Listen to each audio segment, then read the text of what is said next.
நாளை மே தினம். வடகிழக்கு மலையக கொழும்பு தமிழ் மக்களின் உரிமைகளுக்காக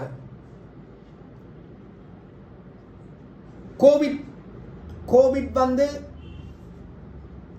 எமது நாட்டிலே டொலர் பிரச்சனை வந்து பொருளாதார நெருக்கடி வந்து இன்னல்களை சந்தித்துக் கொண்டிருக்கின்ற எமது தமிழ் தொழிலாளர்கள் சார்பாக அவர்கள் இன்னல் களைய எந்த ஒரு அரசியல் கட்சியும் இன்று வரை முன்வராதது மிகவும் கவலைக்குரியதொரு விடயம். இனிமேல் எமது தமிழ் தொழிலாளர்கள் சார்பாக அடக்குமுறைகளுக்கு எதிரான ஜனநாயக அமைப்பு அவர்களின் உரிமைகளை முன்னிறுத்தி செயற்படும். தொழிலாளர்களுக்கு வழங்கப்படுகின்ற EPF, ETF சம்பந்தமான சலுகைகள் அனைத்து முதலாளிமாரும் வழங்க வேண்டும். தவறுகின்ற பட்சத்தில் அடக்குமுறைகளுக்கு எதிரான அமைப்பு உரிய நடவடிக்கை இனிமேல் மேற்கொள்ளும் என்பதை அனைத்து முதலாளிமார்களுக்கும் தெரியப்படுத்துகின்றோம்.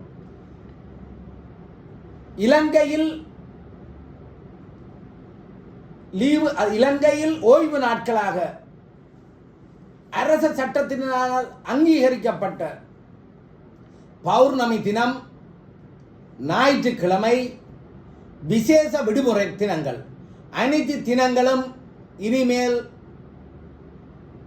கடைகளை பூட்டி தொழிலாளர்களுக்கு ஓய்வு வழங்க வேண்டிய உத்தரவாதத்தை அனைத்து முதலாளிமாரும் வழங்க முன்வர வேண்டும்.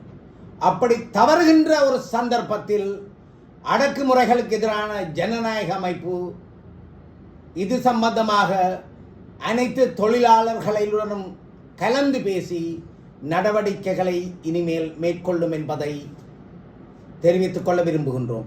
நாளை மே தினம் அனைத்து தொழிலாளர்களுக்கும் விடுதலையான தினம்.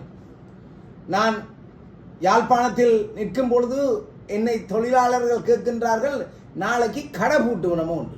அப்போ பாருங்க எங்கட தொழிலாளர்களின் நிலைமை எப்படி இருக்கின்றது. அடக்குமுறைகளுக்கு உள்ளாகி வறுமை கோட்டுக்குள் அல்லல் படுகின்ற எங்களுடைய தொழிலாளர்களுக்கு இந்த கோவிட் வந்துச்சு,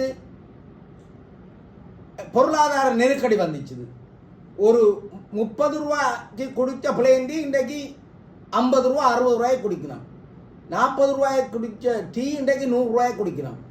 எந்த ஒரு தொழிலாளர்களுக்காவது எந்த ஒரு முதலாளியாவது ஒரு குறிப்பிட்ட வீத சம்பளத்தை உயர்த்தினார்களா? இது சம்பந்தமாக 2 வருடங்களுக்கு முன்பாக அடக்குமுறைகளுக்கு எதிரான அமைப்பு அனைத்து முதலாளிமார்களிடமும் வேண்டுகோள் விடுத்திருந்தது. ஆனால் இன்று வரைக்கும் எங்களுக்கு அறிய கிடப்பது என்னவென்றால், ஆக குறைந்தது ஒரு 20% சம்பளம் கூட அந்த தொழிலாளர்களுக்கு கூட்டி வழங்கப்படவில்லை. நாளைக்கு தொழிலாளர் தினம். நாளையில் இருந்து அனைத்து தொழிலாளர்களுக்கும் நியாயமான முறையில், மனிதாபிமான முறையில் அவர்களுடைய சம்பளங்கள் மீளாய்வு செய்யப்பட்டு அவர்களுக்கு மேலதிகமாக வழங்கப்பட வேண்டும். வழங்க தவறுகின்ற முதலாளிமார்களிடம் ஒன்றை கேட்க விரும்புகின்றேன்.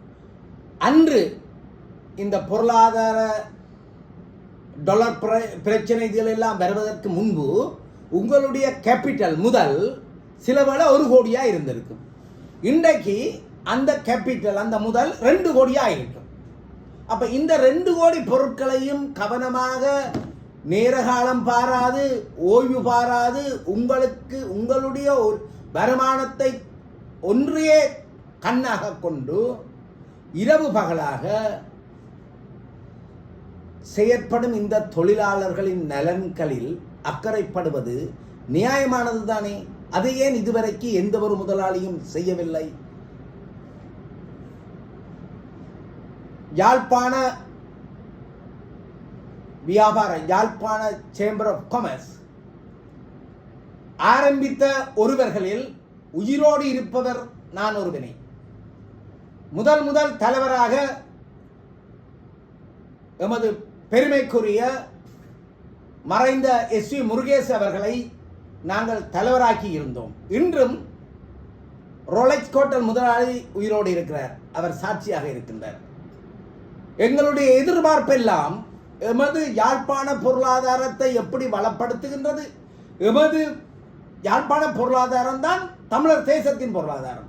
அப்போ எமது பொருளாதாரத்தை வளப்படுத்துவது, பாதுகாப்பது, எமது வியாபாரிகளை பாதுகாப்பது, அதேவேளை எமது தொழிலாளர்களின் நலன்கள் சிறப்பாக பாதுகாக்கப்பட்டு அனைத்து மக்கள், அனைத்து தொழிலாளர்களும் கௌரவமான ஒரு வாழ்வை வாழ்வதற்கு நாங்கள் உதவி செய்ய வேண்டும். அந்த எதிர்பார்ப்பில் தான் ஜெஃப்னா சேம்பர் ஆஃப் காமர்ஸை நாங்கள் உருவாக்கினாங்க.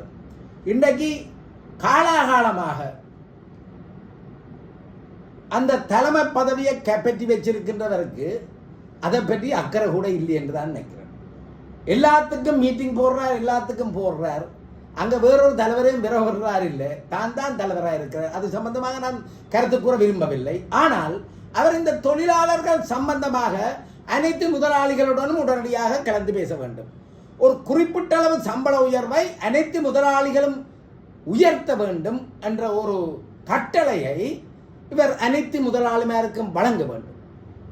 தவறுகின்ற ஒவ்வொரு சந்தர்ப்பங்களும் தொழிலாளர்கள் தங்களுடைய சம்பள உயர்வுக்காகவும் அவர்களுக்கு EPF, ETF அவர்களுடைய நீண்ட காலம் அவர்களுடைய வாழ்வு பாதுகாக்கப்பட வேண்டும்.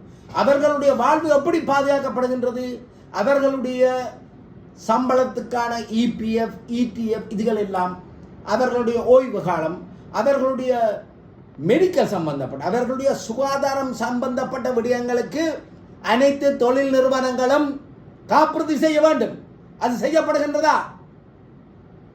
இதெல்லாம் வடகிழக்கு மலையக கொழும்பு தமிழ் மக்கள் சார்பாக அடக்குமுறைகளுக்கு எதிரான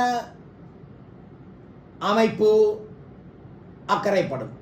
முதலாவதாக இவர்கள் சம்பந்தமான நீண்டகால அவர்களுடைய அமைதியான சுகமான வாழ்க்கை, இதுதான் எமது கடந்த கால எமது போராளிகள் உருவாக்கி போராடின போராட்டங்களில் அதுவும் முதன்மையானது. தொழிலாளர்களின் சுகமான சுதந்திரமான நலமான வாழ்வும் இன்றியமையாதது. அதுக்காகவும் தான் போராடி இருந்திருக்கின்றார்கள் என்பதை நான் தெரிவித்துக் கொள்ள விரும்புகின்றேன். ஆகவே இந்த மே தினத்தில் அடக்குமுறைகளுக்கு எதிரான ஜனநாயக அமைப்பின் கோரிக்கைகள் அனைத்து வடகிழக்கு மலையக கொழும்பு வாழ் தமிழ் வியாபாரிகள் முதலாளிகள் கவனத்தில் கொள்ளப்பட வேண்டும்.